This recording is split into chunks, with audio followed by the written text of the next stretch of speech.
Vi har jo alle sammen prøvet at miste. Hvis vi ikke har, så prøver vi det på et eller andet tidspunkt. Og det er jo klart, at vi reagerer forskelligt. Spørgsmålet er så, om sorg ligefrem kan blive en behandlingskrævende diagnose. Det er der forskellige holdninger til. Det er nogle af de holdninger, som vi vil efterprøve her i løbet af den næste times tid. Kan man blive syg af sorg? Ja, nej eller ved ikke. Tryk nu. 88% af jer mener, at det kan man godt. Så er der 7%, der svarer nej, man kan ikke blive syg af sorg, og 5%, som ikke ved det. I får et spørgsmål til nu. Skal kompliceret sorg være en diagnose? Der svarer 38% af jer ja.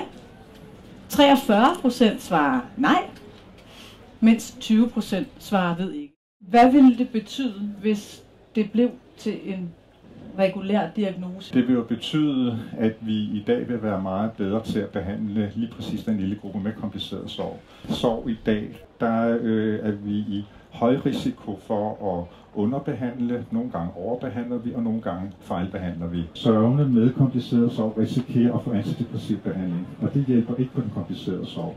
Det gør, det samtaleterapi. Man må nok sige, at vi har relativt få fælles ritualer tilbage vedrørende sorgen. Og det kan man så sige på den ene side er godt, fordi så kan individet så at sige få lov at sørge, som man nu ønsker det og vil det. Og på den anden side så er det et problem, fordi så står individet også meget alene og skal finde ud af, jamen hvordan skal jeg så håndtere den her sorg. Og der bliver det jo interessant, hvad det vil betyde, hvis der kommer en diagnose for kompliceret sorg, fordi det faktisk godt kan markere tydeligt, hvordan man forventes at sørge rigtigt, og hvordan sorgen så bliver forkert, når den bliver for langvarig. Der er nogle former for sorg, som bliver så gennemgribende, hvor den sjælelige smerte bliver så stor, og hvor varigheden har været så lang tid. Det er det, vi snakker om. Skal vi give professionel hjælp til det? Og i givet fald, hvilken professionel hjælp skal der til? Yeah. Det er det, man er ved at finde ud af med samtaleterapi.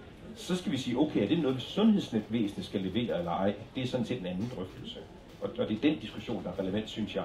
Det er ikke så vigtigt, det med en diagnose. Jeg synes faktisk, det at få fokus på det her, faktisk kan netop sige, at der er noget, der er normalt. Fordi målet med behandling, det er jo at komme i gang med den normale sorgproces. Sorg er ikke noget, der går over. Sorg er noget, vi skal leve med resten af vores liv. Men for nogen er der noget, det går i stå, det går i udu, så man ikke kan komme videre med sit liv. Og dem skal vi hjælpe. Jeg elsker at tale med folk, og det, at jeg er til rådighed, kan godt være, at jeg kan hjælpe folk til at gå hjem og finde deres netværk, fordi jeg er nemlig som særligt optaget af i min lægegerning. For jeg mener, at noget af det stærke er, hvis vi kan hjælpe folk til at hjælpe sig selv ude i livet. Altså hvis vi blev bedre til det som samfund og takle nogle af de her situationer i fællesskabet, ville vi så kunne få bragt antallet af mennesker, som kommer ud i det og oplever kompliceret sorg, ville vi kunne få bragt det ned. Nu har I hørt en masse, hvad kan man sige, forskellige holdninger. Egentlig har I jo været ret enige, men jeg synes bare, der har været mange mænd.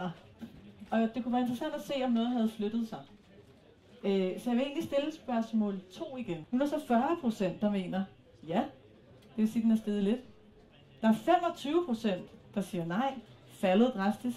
Og så kommer det interessante. Ved ikke, er nu op på 36%. Så skal vi ikke bare slå fast, at det her er kompliceret. Tak skal I have alle sammen.